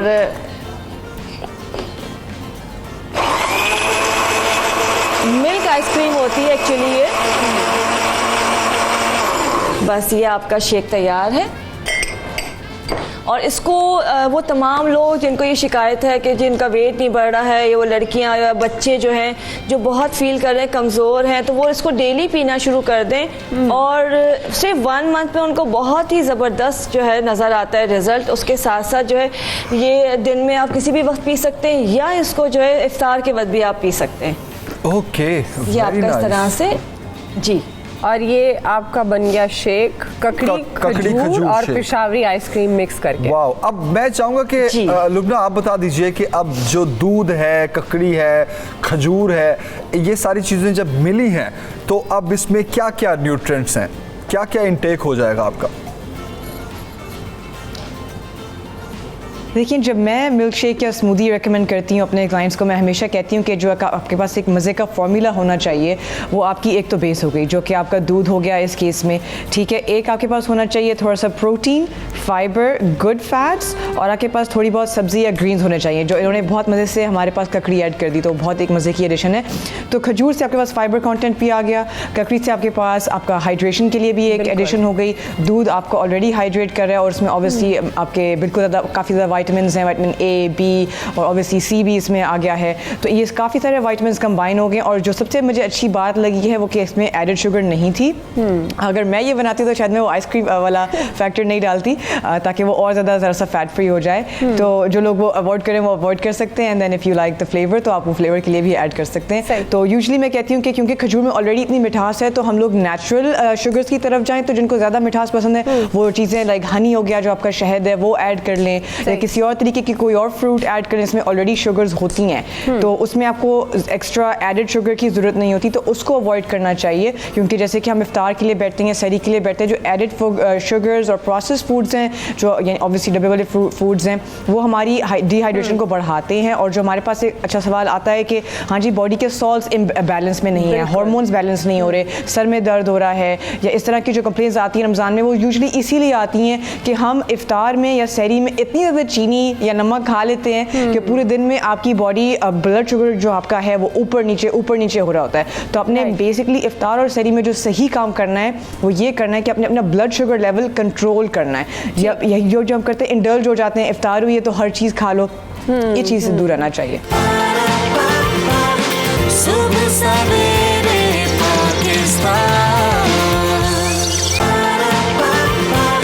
सुबह सवेरे पाकिस्तान। लुबना, ये दूध की तासीर भी तो होती है ना कि आपने गर्म पिया है उसका इफेक्ट डिफरेंट होगा, ठंडा दूध पिया है उसका इफेक्ट डिफरेंट होगा, क्या ऐसा होता है? और फिर गर्म दूध आपको किस वक्त लेना चाहिए, यानी इफ्तार के वक्त लेना चाहिए या सहर के वक्त लेना चाहिए, और ठंडा दूध किस तरह पीना चाहिए? अच्छा, ये बहुत अच्छा सवाल है। तो जो मेरी फाइंडिंग और मेरी रिसर्च के मुताबिक दूध को बहुत ज़्यादा गर्म नहीं करना चाहिए। जब भी आप कोई दूध लेते हैं तो, और जब आप दूध मंगवाते हैं फ्रेश मिल्क या कोई भी डब्बे वाला भी, वो ऑलरेडी पैस्चराइजेशन की प्रोसेस से गुजर चुका होता है, यानी कि उन्होंने जरासीम मारने के लिए उसको हीट एक दफ़ा उबाल दिया होता है। तो आपको उसको दोबारा हीट करने की ऐसा ज़रूरत नहीं है। सबसे बेहतरीन है कि दूध आप रूम टेम्परेचर पे लें, यानी कि अगर आपने फ्रिज में भी रखा है ऑब्वियसली तो वो ठीक है, आप उसको थोड़ी देर निकाल लें, बाहर रखें और उसको रूम टेम्परेचर पे ले आएं, या आप उसको ठंडा कंज्यूम करें। मैं यूजुअली दूध को बहुत गर्म करने का बिल्कुल रेकमेंड नहीं करती, स्पेशली माइक्रोवेव में रेकमेंड नहीं करें, मैं नहीं करती। अगर हल्का सा करना भी है तो आप बिल्कुल पतीले में या अपने चूल्हे पे करना है तो हल्का सा आप हीट कर सकते हैं, लेकिन कोशिश करें कि दूध गर्म ना करें, उसके जो न्यूट्रिएंट्स, प्रोटीन्स वगैरह वो सारे ब्रेक डाउन होके उसका दूध का कोई फायदा नहीं रहता। ऑलराइट, तो मतलब आप ये कह रहे हैं कि रूम टेम्परेचर पे जो दूध हो वो पीना चाहिए, वो सबसे ज़्यादा इफेक्टिव है। हमारे साथ कॉलर्स हैं, सबसे पहले अरसलान साहब से बात कहते हैं कोसा होना चाहिए। अच्छा डॉक्टर साहिबा, ये भी होता है कि जब मिल्क शेक बनता है और फ्रूट ऐड होता है, दूध ऑलरेडी हैवी एक डाइट समझी जाती है, तो ये हजम आसानी से नहीं होता, तो फिर इसको सही टाइम पर लेने का सही टाइम कौन सा है कि आप मिल्क शेक पी रहे हैं ताकि वो आसानी से हजम हो जाए? देखिए मिल्क शेक जब पी रहे हैं ज़ाहिर सी बात है उसमें बहुत सारी चीज़ें जैसे डले फ्रूट्स भी डले हुए हैं, आइसक्रीम भी डाल रहे हैं, हनी है या कुछ डिफरेंट चीज़ें जैसे अब हम नट्स भी इस्तेमाल करेंगे तो ऑलरेडी एक हैवी हो जाता है, उसकी कैलोरीज भी बहुत ज़्यादा हो जाती हैं। उसके साथ आपने कोई हैवी मील नहीं लेना चाहिए। आप रमज़ान के हवाले से बात अगर कर रहे हैं तो इफ्तार में आप बिल्कुल इस्तेमाल कीजिए, उसके साथ हल्की फुल्की चीज़ें आप ले सकते हैं। लेकिन ये अगर सोचें कि जी हमने शेक पी लिया है उसके बाद हमने बहुत कुछ खाना है तो फिर वो आपका जो है स्टमक जो है ना डिसऑर्डर करेगा, आपको प्रॉब्लम आएगी। तो शेक के साथ कभी भी आपने हैवी मील्स नहीं लेना है। कोई हल्का फुल्का कबाब ले लिए, स्नैक्स ले लिए तो आप शेक पी सकते हैं। और अगर आपने बहुत हैवी कोई खाना खाना है तो फिर आप शेक को अवॉइड कीजिए। इसी तरह से सहरी में भी यही है कि आप पी रहे हैं तो आप पी सकते हैं। ऑल राइट एक कॉलर है हमारे साथ वाजिद साहब, अस्सलाम वालेकुम, क्या पूछना चाहेंगे? जी अस्सलाम वालेकुम। वालेकुम अस्सलाम। अच्छा मैं पूछना चाह रहा था कि स्ट्रॉबेरी और अमरूद का मिल्क शेक ठीक होता है बनाने? इकट्ठे या अलग अलग? इकट्ठे। ओके जी वाजिद साहब। जी उमेर साहिबा। अच्छा बिल्कुल, एक्चुअली जब स्ट्रॉबेरी का शेक बनाते हैं तो वो ऑलरेडी बहुत हैवी होता है और अगर आप चाह रहे हैं थोड़ा सा टेस्ट के लिए उसमें अमरूद नॉर्मली ऐड किया नहीं जाता है, लेकिन जब हम कोई भी चीज़ बना रहे होते हैं तो कोई हार्ड एंड फास्ट रूल नहीं है कि ये ऐसे ही बनेगा। आप अपनी मर्ज़ी से अपने टेस्ट के हवाले से उसमें डिफरेंट चीज़ें ऐड कर सकते हैं, लेकिन ऐड करते हुए इस चीज़ का ख्याल रखना बहुत ज़रूरी है कि वो आप उसको डाइजेस्ट भी कर सकें, आप इसमें दोनों चीज़ें रिएक्ट ना कर रही हों। इससे कि स्ट्रॉबेरी एंड अमरूद जो है उसको आप मिला सकते हैं, कोई मसला नहीं, बट दोनों बहुत हैवी हो जाएंगे। इसलिए कि अमरूद का शरबत तो बहुत लाइट होता है बट उसका शेक बहुत हैवी होता है। तो अगर आप बना रहे हैं तो उसके बीज निकाल लें और फिर मिलाएं उसको। Okay all right. अच्छा लुबना, मैं आपसे ये पूछना चाहूँगा, जैसे कहा जाता है कि कुछ फ्रूट्स ऐसे हैं जो मॉर्निंग टाइम्स में खाने चाहिए, कुछ दोपहर में, कुछ रात के। जैसे एप्पल के लिए कहा जाता है कि एप्पल मॉर्निंग में खाया जाए तो बहुत बेस्ट है और शाम में खाया जाए तो उसका कोई इतना असर नहीं होता। क्या is it true? And if it's true तो कौन कौन से फ्रूट्स ऐसे हैं जो आप टाइम के लिहाज से खा सकते हैं? ये मज़े का सवाल है। बेसिकली इसके पीछे जो साइंस कहती है वो ये है कि फ्रूट्स के अंदर ऑब्वियसली शुगर कंटेंट ज़्यादा होता है, जैसे फ्रुक्टोज जिसको हम कहते हैं, जो नेचुरल शुगर है आपकी। तो जो फ्रूट्स कहते हैं कि आप सुबह जल्दी खा लें वो इसलिए होते हैं ताकि आपकी बॉडी के अंदर वो डाइजेस्ट हो जाए। लेकिन ऐसे सच कोई हार्ड रूल नहीं है कि आप ये वाले फल नहीं खा सकते रात को। जैसे मैंने काफ़ी दफ़ा लोगों से सुना है कि रात को केला नहीं खाएं। ऐसा नहीं होता कि आप नहीं खाएं तो कुछ गलत हो जाएगा। जो जैसे कि फॉर एग्जाम्पल केले का ये है कि केला जो है कई दफ़ा म्यूकस यानी कि बलगम इंड्यूस करता है। कई लोगों को जिनको ऑलरेडी प्रॉब्लम है तो उनको रेकमेंड नहीं किया जाता कि आप रात को खाएं। तो यस, कई लोगों के लिए ये इफेक्ट हो सकता है और बहुत से लोगों के लिए नहीं। तो आपने ये कोशिश करनी है कि आता है ग्लाइसेमिक इंडेक्स, आप इसको इंटरनेट में भी सर्च कर सकते हैं और देख सकते हैं।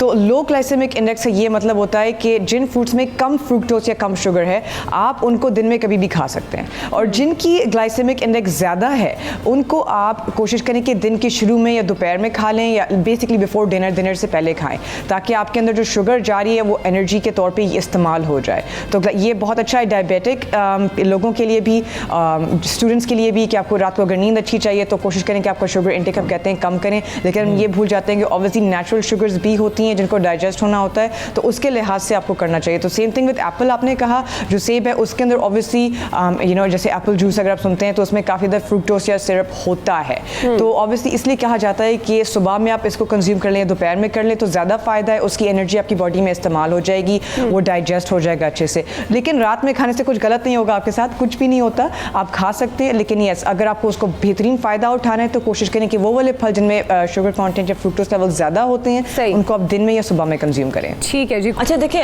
गोंद कतीरा तो आपने अभी नाम लिया, लेकिन एक छोटी सी चीज़ जैसे मैं बताऊँगी कि इस तरह की जितनी प्रॉब्लम्स हैं उसमें अपनी मेडिकेशन के साथ साथ जैसे दूध बहुत इंपॉर्टेंट है। और अभी जो एक चीज़ मैं बताना चाहूँगी कि नॉर्मली हम वैसे इस्तेमाल नहीं करते, लेकिन हमें अपनी डाइट में वो चीज़ रखनी चाहिए। उसमें एक सफ़ेद तिल है और एक इंजीर है।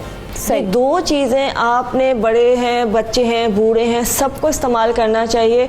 बल्कि इसका हम शेक भी बना सकते हैं और उन तमाम लोगों के लिए जिनको बोन्स की अगर कोई कमज़ोरी है उनके लिए भी, बच्चों की स्ट्रेंथ के लिए भी, हाइट ग्रो के लिए भी, और वो बच्चियां जिनको नॉर्मली मंथली साइकिल में कोई प्रॉब्लम आ रहा होता है उनके लिए भी।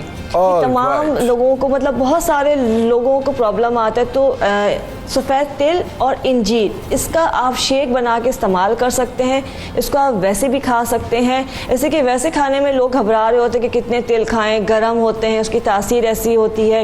इंजीर का भी यही होता है, लेकिन अगर आप इसको शेक में इस्तेमाल कर लेते हैं तो आपके लिए उसको खाना भी आसान हो जाएगा, लाइक पी लेंगे उसको और उसके फ़ायदे भी बढ़ जाएंगे। ऑल राइट, एक ब्रेक लेंगे, लेकिन उससे पहले और ब्रेक वापस आएंगे। जी हाँ, आप देखते रहिएगा सुबह सवेरे पाकिस्तान।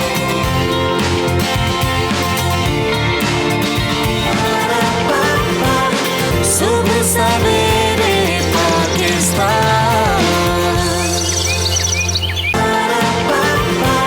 सुबह सवेरे पाकिस्तान।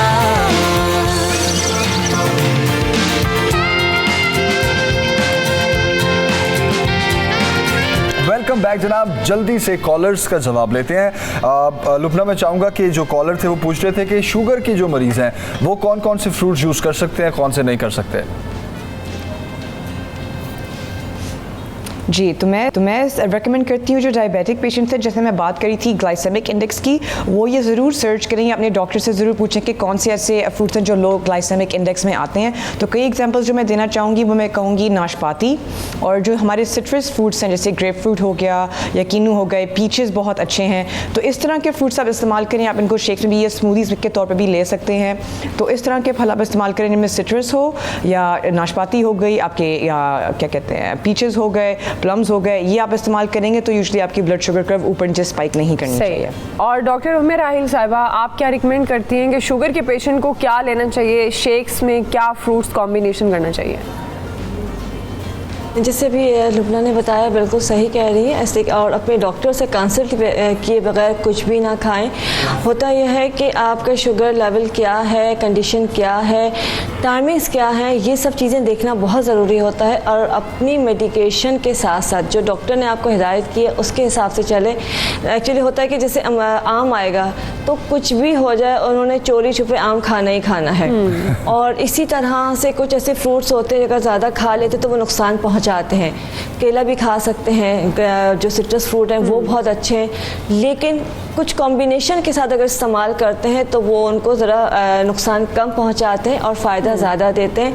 बट टाइमिंग का ख्याल रखना बहुत ज़रूरी है। सही। अच्छा, जब हम दूध की बात कर रहे थे तो लुबना ने भी ऐड किया कि जिनको रेशा हो, जैसे बनाना है, वो रात को नहीं खाना चाहिए। तो डॉक्टर उम्मे राहिल साहबा, ये दूध के बारे में भी बहुत ज़्यादा कॉन्सेप्ट होता है कि ये भी आपका रेशा या बलगम जो है वो प्रोड्यूस करता है। क्या ये ट्रू है, और अगर ऐसा है तो फिर किस सूरत में दूध को लिया जाना चाहिए? बिल्कुल ऐसा है, जिनको बलगम या रेशे का मसला होता है, दमा का मसला होता है, उनके लिए कहा जाता है कि मगरिब के बाद शाम के वक्त दूध को इस्तेमाल ना करें और ठंडा दूध बिल्कुल इस्तेमाल ना करें। अगर इस्तेमाल करना ही है किसी भी कंडीशन में तो उसमें थोड़ा सा शहद डाल के और ज़रा सी हल्दी डाल के गर्म करके इस्तेमाल करें तो वो नुकसान नहीं पहुँचाता है। केले के साथ या केला खाली भी या केले के साथ इसको शाम में इस्तेमाल नहीं करना चाहिए। आम लोगों को भी बलगम की कैफियत हो जाती है, तो अगर बनाना शेक पी रहे हैं तो वो कोशिश करके दिन के टाइम इस्तेमाल कर लें।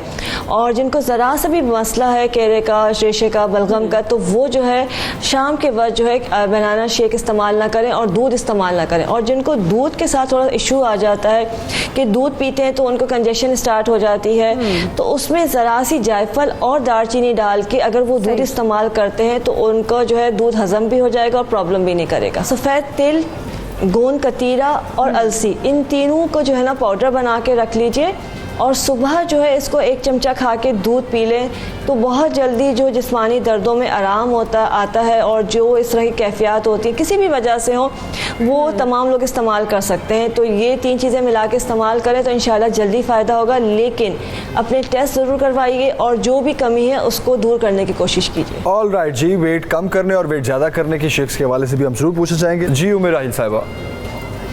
अच्छा जी, देखिए इनका जो इन्होंने कहा कि ब्लड बहुत ज़्यादा कम है और ट्रीटमेंट तो इनका चल रहा है, लेकिन इनके लिए खजूरें बहुत इफ़ेक्टिव है। अगर ये खजूर का इस्तेमाल करते हैं किसी भी सूरत में कर लें। अच्छा, ज़रूरी नहीं शेक बहुत हैवी शेक बनाया जाए, सिर्फ 2 खजूर जो है उसमें 5 से 6 अदद किशमिश डाल लें और उसका शेक बना के ये पीना शुरू कर दें तो इनको इंशाल्लाह बहुत फ़ायदा होगा। बीट रूट, चुकंदर इनके लिए बहुत अच्छा है। चुकंदर और सेब का मिला के जूस बना के उसमें थोड़ा सा लेमन जूस ज़रूर ऐड करें, वो इनके जो है ना ब्लड के लिए बहुत इफ़ेक्टिव रहेगा।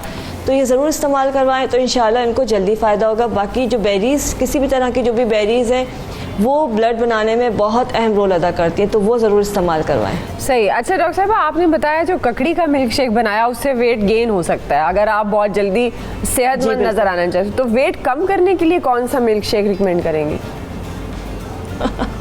वेट कम करने के लिए सबसे जो ज़रूरी चीज़ है, एक तो मिल्क शेक अगर आप पी रहे हैं तो फिर खाना नहीं खाएं।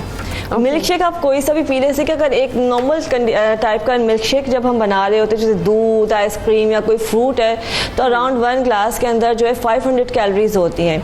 तो आप अपना मिल्क शेक जो अगर आप पी रहे हैं तो कोशिश करें उसके साथ जो है आप कोई मज़ीद मील ऐड ना करें। और खरबूजे का शेक बहुत अच्छा है वेट कम करने के लिए।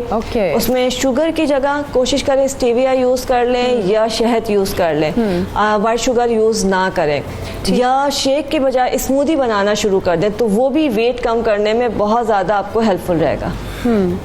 ऑल राइट, लुबना आपसे मैं ये पूछना चाहूँगा कि अब चूँकि रोज़े आ रहे हैं तो सहरी बड़ा फोकस होती है कि सारा दिन प्यास ना लगे, भूख का एहसास तो फिर इंसान बर्दाश्त कर लेता है कि चूँकि गर्मी है तो प्यास का एहसास जो है वो बर्दाश्त नहीं होता, तो उसके लिए कौन कौन से शेक सहरी में पिए जा सकते हैं?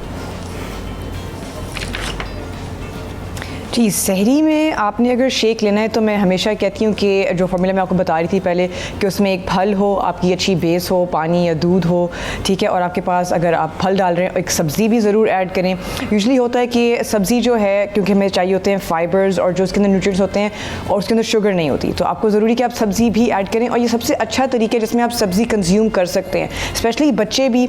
हम लोग हमेशा जो मदर्स होती हैं वो लोग ये देख रहे होते हैं कि बच्चे सब्ज़ी नहीं खाते, और रमज़ान में तो और मुश्किल हो जाता है क्योंकि इफ्तार में आपके पास इतनी डेलिकेसीज होती हैं और ये वो, तो कोशिश करें कि आप अपने शेक्स में उन जो चीज़ों को मैश कर लें, सब्ज़ी ऐड कर लें।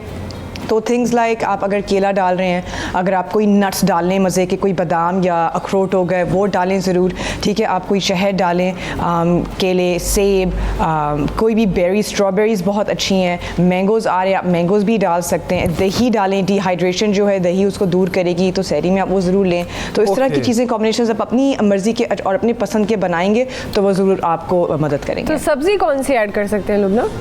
कौन कौन सी बल्कि ऐड कर सकते हैं? सब्ज़ी आप बहुत सारी, पालक, मैं पालक बहुत मज़े की लगती है स्मूदीज़ में, पालक, केल मिलती है। मैं तो तोरी भी अगर आप हल्का सा काट के उसको स्टीम करके फ्रीज़ कर लें वो भी आप डाल सकते हैं, उसका टेस्ट आपको बिल्कुल नहीं आएगा। तो फॉर एग्जांपल अगर एक कॉम्बिनेशन आप लेते हैं पालक, पाइनएप्पल और बनाना, तो उसमें आपको पालक का टेस्ट बिल्कुल नहीं आएगा और वो मीठा हो जाएगा, उसकी कलर ग्रीन होगा, लेकिन आपको टेस्ट सिर्फ पाइनएप्पल और केले का आएगा। उसके अंदर ऑब्वियसली आप पानी या दूध दोनों डाल सकते हैं, तो आपको उसके लिए टेस्ट के लिहाज से आप देख लें। तो इस तरह से आप डिफरेंट कॉम्बिनेशन बनाएंगे तो सारी वेजिटेबल्स जो हैं वो बिल्कुल आपकी मैश हो जाएंगी, आपको टेस्ट नहीं आएगा और फ़ायदा भी ज़्यादा मिल जाएगा। और क्योंकि शुगर कंटेंट को हमें जब कार्ब्स जाती हैं तो फाइबर जो है वो एब्जॉर्बन के लिए हेल्प करता है, ब्रेक डाउन के लिए, ताकि आहिस्ता हो। तो अगर आप वेजिटेबल्स डालेंगे तो आपका ब्रेक डाउन भी आहिस्ता होगा ताकि आपको भूख कम लगे दिन में। All right. अच्छा उम्र राहिल साहब, मैं आपसे ये पूछना चाहूँगा, कुछ लोगों को कुछ लोग एलर्जी भी होते हैं मिल्क शेक्स के, और कुछ लोगों को ब्लॉटिंग का बड़ा मसला हो जाता है, या इसके अलावा कौन सी मुश्किलात लाइक शेक्स पीने वालों को फेस करना पड़ती है? मैं चाहूँगा उस बारे में भी बताइए। लेट्स सपोज अगर ब्लॉटिंग होती है किसी को, तो शेक में क्या चीज़ ऐड करें कि उनको ब्लॉटिंग ना हो, या एलर्जिक है तो वो ना हो? ठीक है। अच्छा, अगर शेक पीने से या दूध से जैसे अगर हो रही है, ब्लोटिंग हो रही है, तो सबसे आसान है कि जब भी आप शेक बनाएं तो ड्राई जिंजर जो है एक चुटकी वो डाल दें और थोड़ी सी दालचीनी डाल दें, तो कभी भी ब्लोटिंग नहीं होगी। लेकिन अगर किसी को हमेशा ऐसे होता है कुछ खा रहे हैं या पी रहे हैं और ब्लोटिंग की शिकायत हो रही है, डाइजेस्ट नहीं कर पा रहे हैं, तो जो शेक पी रहे हैं या कुछ भी खा रहे हैं तो उसके बाद ज़रा सी 4 से 5 दाने अजवाइन के खा लें, तो कभी भी ये शिकायत नहीं होगी, तो वो ईज़िली आराम से डाइजेस्ट कर सकते हैं। और एलर्जी की जो बात है तो वो ये देखना पड़ता है कि एलर्जी किस चीज़ से है। देखिए, अगर दूध से एलर्जी हो रही है तो ज़्यादा दूध इस्तेमाल नहीं करना, उसकी जगह बटर मिल्क है, आलमंड मिल्क है, सोया मिल्क है, ये इस्तेमाल करेंगे, प्योर मिल्क इस्तेमाल नहीं करेंगे। या अगर दूध का मसला है, अगर दूध पी नहीं रहे हैं, तो फिर अगर आप पीना चाहते हैं कि अब पीना भी आपको दूध है और वे कि आपको मसला ना एलर्जी ना हो, तो 1 गिलास दूध में 2 अदद जो है आपने जो है जायफल डालनी है, उसको उबालना है और उसके बाद वो दूध पी लेंगे तो वो दूध आपको कोई भी किसी तरह की भी एलर्जी नहीं होने देगा। ओके। सुबह सवेरे पाकिस्तान।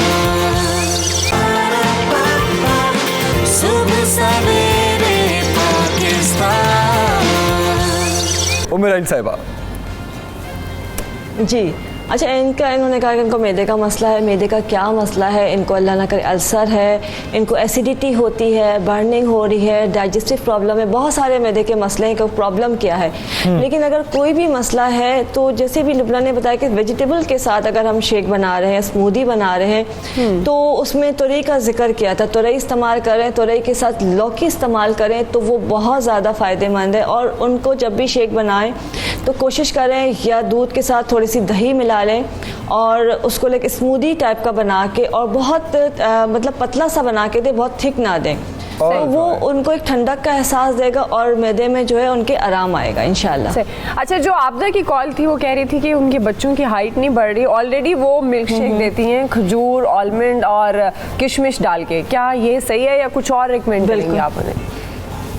देखिए बिल्कुल बहुत अच्छा है, और ये जो तीनों चीज़ें डाल रही हैं ये खून बनाने के लिए बहुत ही अच्छा है, ताकत के लिए बहुत अच्छा है, मेमोरी के लिए बहुत अच्छा है। लेकिन अगर इसमें ये सफ़ेद तेल ऐड कर दें, मतलब जो शेक बना रही हैं उसमें तकरीबन 1 चमचा भुने हुए सफ़ेद तेल ऐड कर दें और 2 से 3 अंजीर ऐड कर दें, तो उनको अंदाज़ा हो कि बच्चों की ग्रोथ में जो है तेज़ी के साथ इजाफा होगा, उनकी हड्डियाँ मजबूत होंगी और हाइट भी उनकी ग्रो करेगी। लेकिन शेक पिलाने के साथ जो शर्त है वो ये है कि फ़िज़िकल एक्सरसाइज की तरफ वो ज़्यादा फोकस करें, कि बच्चों ने रोज़ाना 1 से 2 घंटे कोई ना कोई फ़िज़िकल एक्टिविटी रखनी है, कि एक्सरसाइज कर रहे हैं, स्किपिंग कर रहे हैं, स्विमिंग कर रहे हैं, लाजमी कोई ऐसी चीज़ करनी है।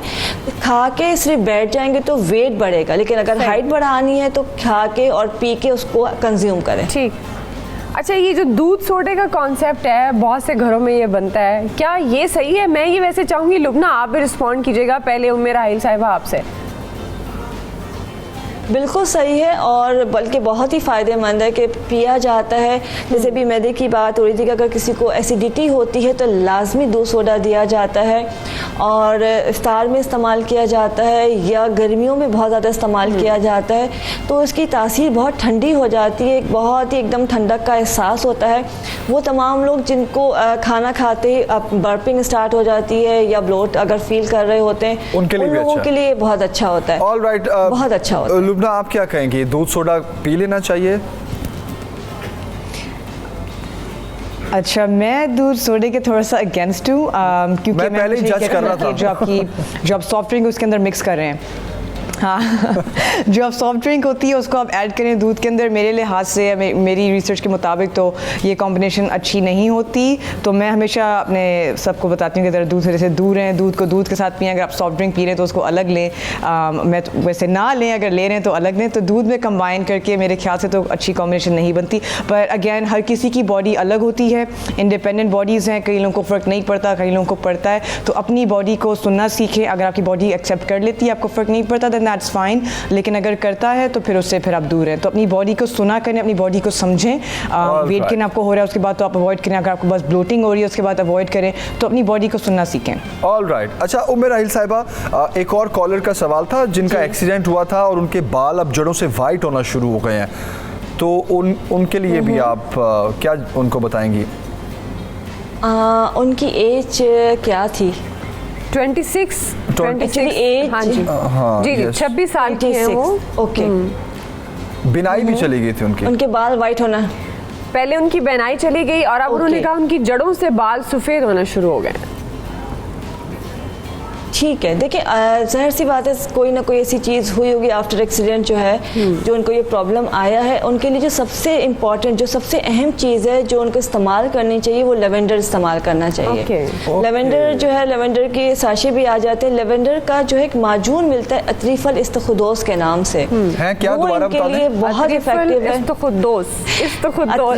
अतरीफल इस्तखुदोस, तो वो इस्तेमाल करें सुबह दोपहर शाम, हाफ टी स्पून गर्म पानी के साथ। तो इंशाल्लाह 3 मंथ्स के अंदर इनके जो बालों के अंदर चेंजेस आना शुरू हो जाएंगी। नीम और कलौंजी का तेल मिला के लगाएं तो इंशाल्लाह बहुत जल्दी फ़ायदा होगा। ऑलराइट, ठीक है जी। उम्मे राहिल साहिबा, अच्छा, देखिए, हाथ पैरों में पसीना आना या जलन होना, हाथ पैरों का जलना, ये बिल्कुल डिफरेंट कंडीशन होती है, मैदे के साथ जुड़ा हुआ ज़रूर है। सबसे इम्पॉर्टेंट चीज़ कि उनको ठंडी चीज़ें, इस मौसम में ख़ासकर जो है ठंडी चीज़ें से मुराद होती है कि जो वो हरी सब्जियां जैसे लौकी है, तुरई है, टिंडे हैं, इसका इस्तेमाल ज़्यादा करना चाहिए। और आधा कप लौकी का जूस अगर ये पीना शुरू कर देते हैं, इसको दूध में मिला के भी पिया जा सकता है, और थोड़ा थोड़ा करके, मतलब एक साथ पूरा गिलास भर के नहीं पीना है। एक गिलास आपने बनाया है, उसको ठंडा किया है, और उसके बाद थोड़ा थोड़ा सिप सिप करके उन्होंने पीना है दिन भर में। पूरी दोपहर जो है एक गिलास अगर पी लेते हैं तो इंशाल्लाह बहुत जल्दी फ़ायदा होता है। सही। अच्छा डॉक्टर साहब, एक बड़ा कॉन्सेप्ट है, बल्कि क्या हर घर में अगर अफ्तार में समोसे और पकौड़े नहीं है टेबल पे तो अफ्तारी नहीं है, मज़ा नहीं आता। तो उस सूरत में क्या ये भी सही होता है? स्टमक, क्योंकि बहुत से कॉलर्स आ रहे हैं जिनके स्टमक इशू है, बर्निंग होती है, तो क्या उन्हें बहुत ज़्यादा पकौड़े समोसे खाने चाहिए? देखिए, वही वाली बात कि अपने आप को समझना, अपनी बॉडी को समझना बहुत ज़रूरी है। आप उतना ही खाइए जितना आपकी बॉडी, जो आपका स्टमक जो है, आपके जो मैदा है वो डाइजेस्ट कर सके। ओवर ईटिंग जो है वो हमेशा प्रॉब्लम करती है। हर आदमी का जो डाइट रूटीन है डिफरेंट होता है, उसका स्टमक का साइज़ डिफरेंट होता है। बिल्कुल खाइए, पकौड़े और समोसे खाने चाहिए, रमज़ान की तो बरकतें हैं ये, लेकिन घर के बने हुए खाएँ, बहुत ज़्यादा डीप फ्राई ना हो तो अच्छा है। Okay, alright. लुबना, आप क्या कहेंगी समोसे पकौड़ों पर?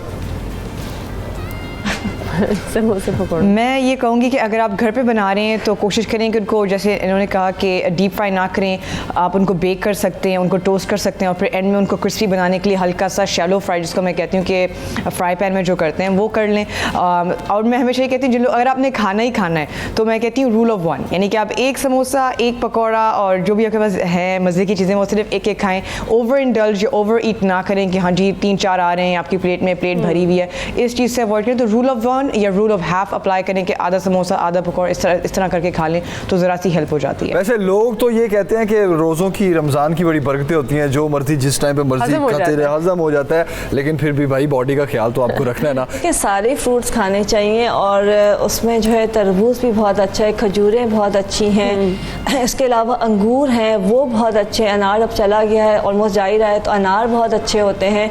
तो खून की कमी के लिए फ्रूट्स के साथ साथ दूसरी चीज़ें भी ज़रूरी होती हैं। खून की कमी किस वजह से, ये देखना बहुत ज़रूरी है। लेकिन फ्रूट्स एंड बेरीज, जिसे कहा है कि आपका जो बेरीज़ हैं, किसी भी से भी अब जामुन भी आ जाएगा तो वो भी आपने खाना है, फल से आपने इस्तेमाल करने हैं। जितने फ्रूट सीजनल हैं वो तमाम चीज़ें इस्तेमाल करें। शहतूत अगर मिल जाता है, नहीं तो ड्राई शहतूत मिल जाता है, वो बहुत अच्छा है। ओके। तो फ्रूट में ऐसा कोई मसला नहीं, सब खा सकते हैं आप। ओके, लेकिन खजूर जो है वो बहुत इफेक्टिव। ओके, टाइम कम है, मैं चाहूँगा कि हम इन दी एंड ज़रा थोड़ा नट्स को डिस्कस कर रहे हैं। लुबना, मुझे तो एलमंड्स बहुत पसंद है, लेकिन जो दुआ है वो कहती है कि ओके एलमंड्स के साथ आप उसमें जो है ना बाकी के ड्राई फ्रूट्स भी डालें और शेक पिएं, बहुत मज़े का, बहुत हेल्दी होता है। तो नट्स के साथ it's okay to use milk?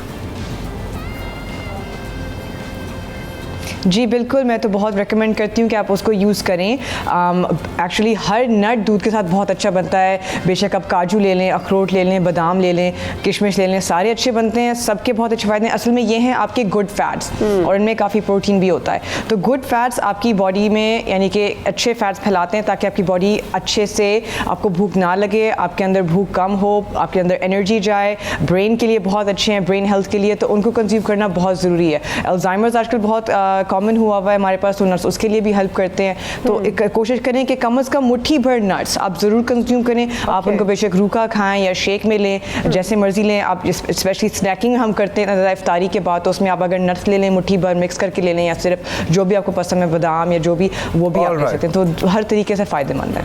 Alright, लेकिन जो ये कहा जाता है कि गर्मियों में नट्स लेंगे तो वो गर्म होते हैं, तो उनकी तासीर गर्म होती है, उमेरा हिल साहिबा, इज़ इट ट्रू? नहीं, ऐसा कुछ नहीं होता है। हर फ्रूट की, हर जितनी भी चीज़ें उन सब की जो है ना तासीर होती है, लेकिन इंसान के अपने टेम्परामेंट होता है। ज़रूरी नहीं कि अगर बादाम गर्म है तो वो आपको नुकसान पहुंचाएंगे। मुमकिन है आपका टेम्परामेंट जो है गर्म ना हो, सर्द हो, सर्द मिजाज हो। तो बॉडी का टेम्परामेंट एक अलग होता है, चीज़ों का टेम्परामेंट अलग होता है। तो उनका कॉम्बिनेशन होता है और किसी ना किसी चीज़ के साथ जब मिलाते हैं तो हम उसको कहते हैं कि वो मोतदल हो जाती है। कि लाइक अगर आप बादाम खा रहे हैं उसके बाद आपने किशमिश खा ली है, या काजू के साथ जो है आपने थोड़े से अखरोट इस्तेमाल कर लिए हैं या तिल इस्तेमाल कर लिए हैं, तो वो बैलेंस हो जाता है। तो इस तरह की चीज़ें कॉम्बिनेशन में जब इस्तेमाल की जाती हैं तो वो बैलेंस हो जाती हैं और कोई नुकसान नहीं होता। फिर वही चीज़ हैंडफुल जिसे मुट्ठी भर कहा जाता है, बिल्कुल हर तरह की डाइट के लिए मुट्ठी भर का जो रेशो है वो सबसे बेस्ट होता है। उसको कभी भी एक्सीड ना करें तो आपको कभी कोई प्रॉब्लम नहीं आएगी। ठीक हो गया जी। आज डेफिनेट बड़ा यूज़फुल जो इन्फॉर्मेशन है वो हमारे देखने वालों तक गई होंगी कि आप शेक को किस किस तरह से इस्तेमाल कर सकते हैं और ख़ास तौर पर मुख्तलिफ फलों के साथ उनका कॉम्बिनेशन क्या बना सकते हैं। डॉक्टर उम्मे राहिल साहिबा आपका बहुत शुक्रिया, और Lubna thank you so much. Definite हमारे जो व्यूअर्स हैं बहुत ज़्यादा उन्होंने बहुत ज़्यादा जो होता है ना कि सीखना, ख़ास तौर पर जब हम सहर और इफ्तार की बात करते हैं तो हम ओवर ईटिंग से बड़ा घबराते हैं, तो उस सूरत में हमें बैलेंस डाइट की बड़ी ज़रूरत होती है। एक चीज़ तो कंफर्म है, वो खरबूजे का शेक सब ट्राई करेंगे, सब, और ककड़ी का भी। यस तो आपसे इजाज़त लेंगे, वक्त खत्म हो चुका है। इंशाल्लाह सी यू ऑन मंडे। अल्लाह हाफिज़, बाय बाय।